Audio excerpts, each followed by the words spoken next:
Man, listen, I'm just really trying to help somebody. And I remember back when I was younger, man, and I used to watch those cartoons, whether it was Tom and Jerry or Flintstones or Ren and Stimpy, whatever those old school cartoons were. And I remember laughing when they had one of those scenes where someone would come up and pull the rug from underneath someone's feet. And that used to make me giggle, and I really found that very amusing until I got older, right? Until I got into my career, until I actually experienced that, not from a a realistic standpoint, but within my career, where I experienced being hired for one thing, but then doing something completely different, right? The job description and the actual job were two different things. Okay. That stuff wasn't funny then. Now, as a DJ, I've experienced quite a few times where, on the phone with the client or one of our consultation calls, the client is giving me their vision of the particular event. And they're saying, yeah, they want this type of music, this type of vibe. And me listening to that, I kind of cater my preparation to what the client needs and what the client wants. But when I get to the actual event, it's a completely different vibe.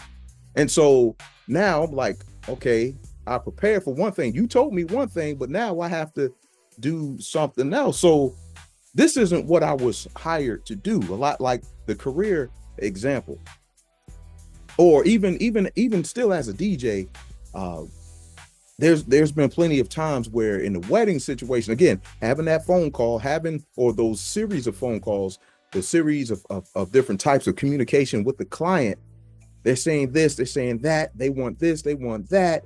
I get there to the actual event, to the actual wedding, and I've been in situations where I had to play the role of the coordinator at the wedding. Again, this isn't what I was hired to do. I was hired to be your DJ, not hired to be your wedding coordinator. So here's the thing. From the career standpoint, a lot of us are going through the exact same thing. You were hired to do one thing, but then somewhere in there, someone pulled the rug from under your feet, and it put you in a situation where you're just not comfortable, right? You feel overwhelmed about what's going on. You feel undervalued about what's going on. And then the expectations has a nerve to be overtaxing. Right now, not everybody has gone through this, but there's plenty of people who are. In my research, I realized that there's so many people who are going through the misalignment of the job description and then reality. So here's what I want to do. I just want to give you all a couple of tips that hopefully those people who are in those situations, hopefully this will help you. Now, some people really enjoy being in this situation. And it's two frames of thoughts. You have the people that's saying, man, I'm not doing what I was hired to do. So therefore, I'm not really reaching my potential. Therefore, I'm not allowing this company to reach its full potential. And then you have some other people that's like, oh, I'm not doing what I'm hired to do. However, I am gaining some new skills. I am, expanding my horizons.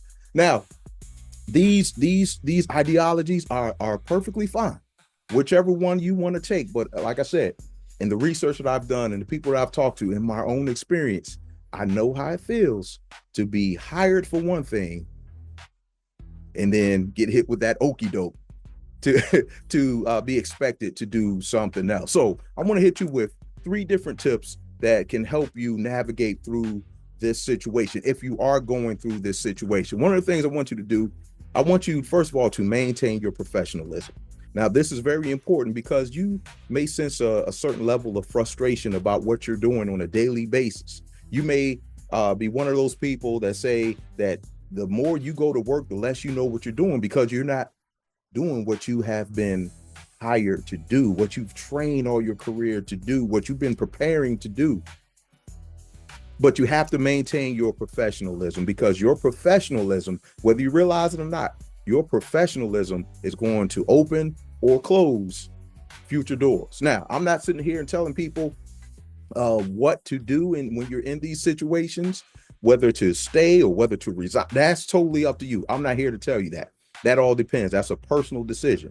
But your professionalism is going to determine what happens next. So make sure you stay professional. The next thing I want you to do is make sure you keep your line of communication open. Make sure you communicate your concerns to your particular manager or the person that your direct line of leadership. It's very important that you keep these lines open and that you communicate effectively about how you feel about what's going on. Now, what you can't get caught up in is the response of the leader. Hopefully you're working for a leader and working with a leader who has empathy, who has understanding, who has active listening skills, all of those emotionally intelligent type skills. Hopefully you're working with a leader that's like that, because they're going to sit down with you and they're going to have that conversation, again, deepen that level of communication, and hopefully you all will be able to come to a solution that's going to benefit you and that's going to benefit the organization. The third thing I want you to do as you're going through all of this, I want you to reflect and to learn what you're going through, because your reflection, your self-reflection, your self-awareness, your self-regulation, what you're learning through this process is going to determine how you find your solution. Again, I'm not here to tell you what to do or tell you what your solution should be, but I'm here to give you a few tips to help you get to that solution in a smoother manner. All right. So listen, whether you're looking for career coaching or whether you're looking for someone to come in and talk to your organization, talk to your department, talk to your team, feel free to reach out to me directly. I am Dr. Daryl Crosby, or some people know me as DJ Cross of Encore Music Entertainment. But either way, I'm here to get you to the next level of your career. Your next level, next level. Show you heights you've never seen before. Ooh, I wanna take you to your next level. Next level. Open up a whole new world to explore. Oh, I'm not here to change who you are, but to help